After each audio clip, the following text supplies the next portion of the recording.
opgave 4 i kapitel 8.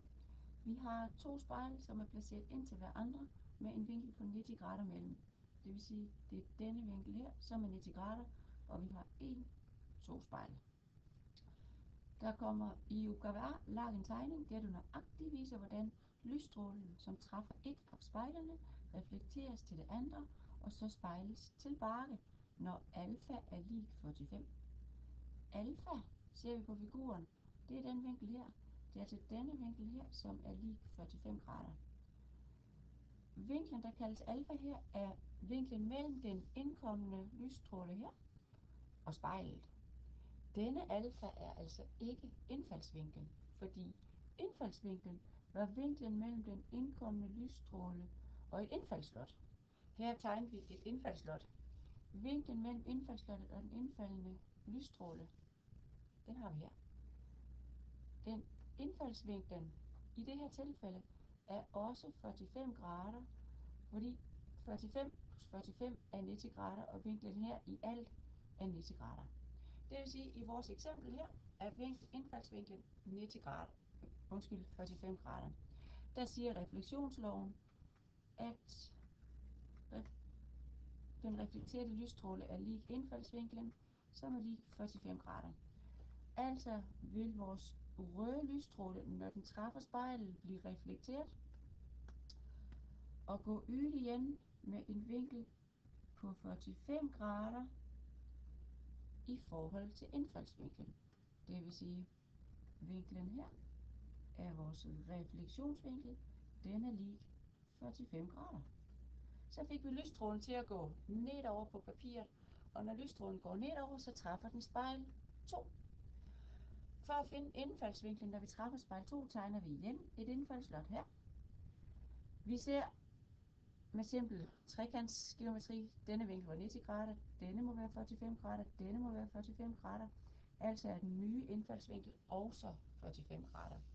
Der bliver den nye refleksionsvinkel også 45 grader. Altså vil vores lysstråle, når den bliver reflekteret fra spejl nummer 2, gå ud med en refleksionsvinkel her, som er 45 grader. Vi ser, at strålen, som bliver reflekteret tilbage fra spejl nummer 2, er vandret, eller med andre ord parallel med vores stråle, som kom ind oprindeligt. Vi skal prøve at fortsætte med opgaven på næste side. Der skal vi lage en ny figur, som viser strålegang, når alfa er lig 25 grader. 25 grader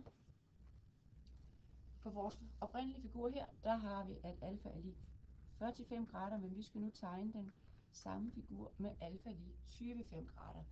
25 grader, det er sådan noget, som ligner halvdelen af 45. Den tegner jeg altså her. Det er vores nye lysstråle.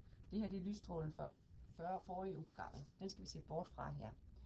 Hvis vores alfa her er 25 grader, ja, der bliver den nye indfaldsvinkel lig 90 grader minus 25, altså 65 grader. For at få den tegnet på figuren, tegner vi et indfaldslot. Indfaldslottet er 90 grader på vores spejl. Her, indfaldslottet. Vores indfaldsvinkel har vi regnet os frem til skal være 65 grader. Det vil sige, at indfaldsvinklen er nu hele denne her vinkel her. Alfa i lig 65 grader. Har vi regnet rigtigt? Ja, fordi 65 plus 25 er lig 90. Og 90, det er den vinkel, vi har her. Eller den vinkel, vi har hernede. Så nu kommer vores indkommende lysstråle altså ind mod første spejl med en indfaldsvinkel på 65 grader. Der siger refleksionsloven, at der vil også refleksionsvinklen fra spejl 1 blive 65 grader. 65 grader, det er en stor vinkel, der går lysstrålen helt herud til en plads. Det er en cirka-tegning, det her. Når jeg tegner den reflekterede lysstråle, så tegner jeg den altså her. Ja. Reflekteret fra spejl 1 over mod spejl 2. Og vores refleksionsvinkel er 65 grader. Når refleksionsvinklen her er 65 grader, jamen så er den lille vinkel, vi har herinde, 25 grader. Denne her var 90, altså vil den tilbageværende vinkel her være 65 grader. Hvad er indfaldsvinklen mod spejl nummer 2? Vi får brug for et indfaldslot, fabrik for et indfaldslot. Det tegner vi her vinkelret på spejl 2. Det er vinkelret på spejl 2, altså er den vinkel, der er tilbage til den indkommende lysstråle her, vores indfaldsvinkel her, den vinkel, der er tilbage her, vil være 20,5 grader. Fordi 20,5 plus de 65 grader her, plus de 65 grader, er 90 grader. Så vores nye indfaldsvinkel ved spejl nummer 2 er altså 20,5 grader. Der bliver også refleksionsvinklen fra spejl nummer 2 20,5 grader. 20,5 grader, det er en lille vinkel. Lad os sige, det er den her vinkel her. Her har vi 20,5 grader.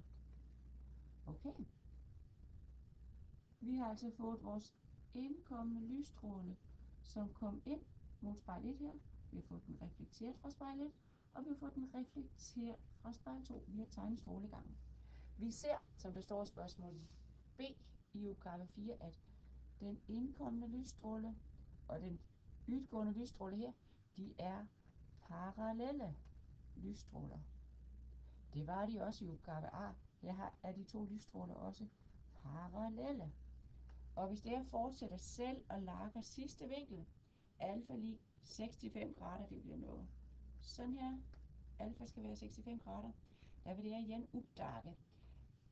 Svaret på opgave B bliver, at den retning, strålen som kastes tilbage fra spejl 2 har, i forhold til den, som træffer første spejl, igen vil de være parallelle.